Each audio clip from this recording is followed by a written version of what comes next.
Hola, soy Karina Cortés y el día de hoy hablaremos sobre la vejez y los tipos de envejecimiento. De acuerdo a estimaciones de la Organización Mundial de la Salud, entre el periodo comprendido del 2010 al 2040 se estará duplicando la cantidad de personas mayores de 60 años. Se estima que a nivel mundial, a partir del 2050, habrá alrededor de 762 millones de personas que tienen más de 60 años de edad. Es por ello la importancia de que la ONU determinó el año 2020 al 2030 como la década del envejecimiento exitoso. ¿Y por qué? Porque se tienen que comenzar a tomar medidas precautorias para que las personas que gocemos de una mediana edad lleguemos con el menor impacto a un envejecimiento. ¿Y de qué hablamos al llegar con un menor impacto? Hablamos en un entorno global. Llegar con mayor integridad tanto física, emocional, económica, cognitiva y englobando todas las esferas que conllevan el desarrollo integral de la persona. Pero en realidad necesitaríamos empezar a determinar qué es la vejez. La vejez tiene muchas vertientes. Por lo regular, muchas personas consideran a las personas en una etapa de vejez como estorbos, personas inservibles, personas que no aportan nada a la pirámide de la sociedad.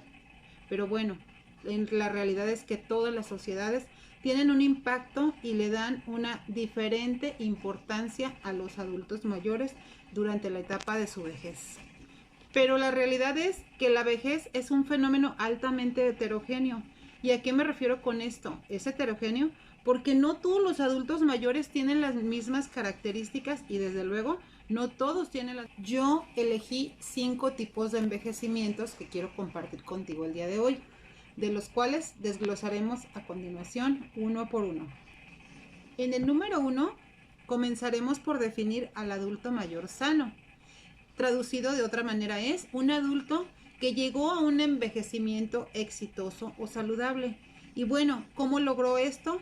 ¿Cómo es que llegó a un envejecimiento exitoso? Bueno, sus características son que son personas independientes, son autónomas, todavía logran conducir a pesar de sus avanzadas edades, hacen sus cosas por sí mismos, sus actividades de la vida diaria, como alimentarse, como vestirse, como realizar el aseo de su casa y de sí mismos. ¿Pero por qué? Porque gozan de salud que no comprometen ni ponen en riesgo su vida. Han padecido enfermedades agudas, sí, refiriéndonos a enfermedades agudas como aquellas enfermedades que se superaron en un corto periodo de tiempo. Y bueno, también podemos hablar que en los adultos mayores sanos también han padecido algún tipo de enfermedad crónica. Sin embargo, esta no ha intervenido ni ha afectado de manera significativa en el devenir cotidiano de su vida y pueden aún así, como adultos mayores sanos, valerse por sí mismos, aunque en algunos de estos casos hay pacientes de 90 e inclusive hasta 93 años que siguen presentando dichas características de adulto mayor sano. En el número 2 nos encontramos al adulto mayor que está enfermo. ¿Qué quiere decir enfermo? Presenta enfermedades agudas que se han venido agravando y que pudiesen haberse convertido en crónicas. Un ejemplo claro, bueno, de enfermedades crónicas es personas que tienen diabetes pero aún así lo tienen controlado. Personas que son hipertensas pero aún así lo tienen controlada dicha hipertensión, que sí están enfermas y que pudiesen pasar hasta periodos de malestar temporal controlado. Sin embargo, ese malestar no determina ni afecta el devenir cotidiano de su vida. No son personas que tienen la necesidad de estar institucionalizadas, esto es, hospitalizadas. Simplemente tienen el cuidado de su patología, de sus enfermedades y pueden seguir su vida. Sin embargo, el estar enfermos pues ya es una patología que tienen agregada a su vida y que determina en algún momento el que su vida cotidiana se desarrolle adecuadamente. En el número 3 yo quisiera hablar un poquito de los pacientes que son adultos mayores con fragilidad todavía moderada. Es como un dilema decir paciente frágil con una modalidad moderada, pero ¿por qué quiero hacer hincapié en esto? Con base a mi experiencia del trabajo con los adultos mayores, me encuentro con pacientes con que presentan rasgos de fragilidad, pero aún así su vida no está totalmente limitada a dicha fragilidad, porque estos pacientes sí presentan enfermedades agudas, presentan enfermedades crónicas, como habíamos hablado, el caso de la hipertensión, de la diabetes, presentan problemas un poquito más agravados. No obstante, presentan también características de dependencia para algunas de sus actividades, pero no el total de ellas. Ellos pueden realizar algunas de las cosas. Por ejemplo, ellos pueden todavía pararse, pueden ir al baño todavía solos, pueden vestirse, pero en algunos casos no pueden, por ejemplo, conducir, no pueden realizar la elaboración de sus alimentos. Ellos, por ejemplo, dependen de algunas otras personas solo parcialmente, no en su totalidad. En la categoría número 4, me gustaría enlistar a los adultos mayores altamente frágiles. Y al referirme yo a los adultos mayores altamente frágiles, quiero hacer hincapié que el control, desarrollo, el hecho de que se realicen las actividades de su vida cotidiana, ya no depende de ellos, dependen en su totalidad de terceros, de sus cuidadores, de sus familiares, de las personas que se hagan cargo de ellos, ya que ellos requieren asistencia total para todo. Ellos ya no pueden vestirse, ellos ya no pueden realizar sus alimentos, ya no pueden ir al sanitario solos, requieren apoyo para su aseo corporal, requieren para todo un apoyo día y noche. ¿Y por qué son pacientes altamente frágiles? ¿Por qué? Porque a lo mejor ya también sufrieron caídas, ya sufrieron fracturas múltiples, ya sufrieron infinidad de situaciones que los hace altamente frágiles, aunados a sus patologías agregadas, esto es, a las enfermedades que ellos ya presentaban de manera primaria. Y ahora bien, hay que hacer hincapié en algo muy importante. En este grupo de adultos mayores frágiles, puede haber adultos mayores frágiles en edad temprana. ¿Qué se quiere decir con ello? Adultos mayores que no necesariamente son ancianitos, no son personas adultas mayores geriátricas. ¿Qué quiere decir? Personas que a lo mejor ni siquiera llegan al rango de los 60 años de edad, cuando ya son pacientes con un alto grado de fragilidad.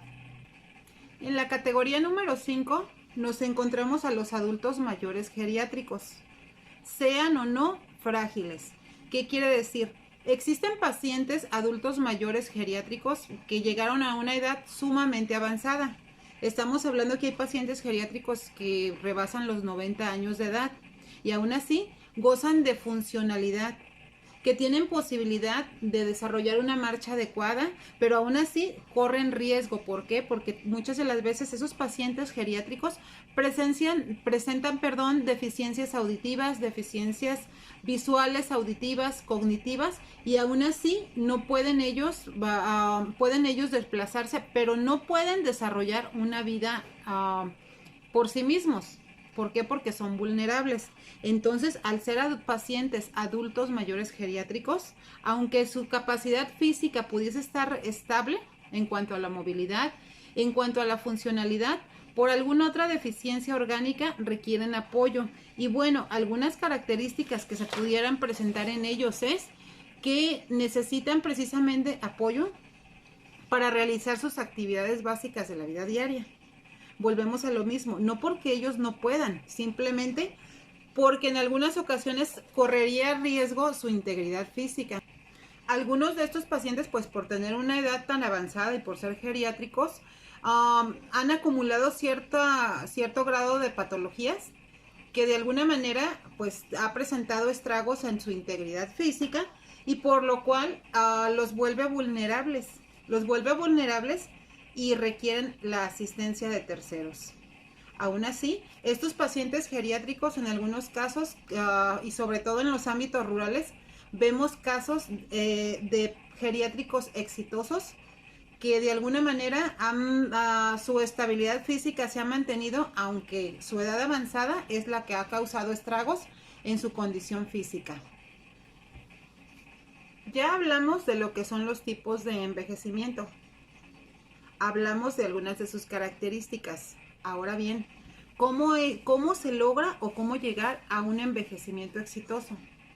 Bueno, existen múltiples, es una situación multifactorial.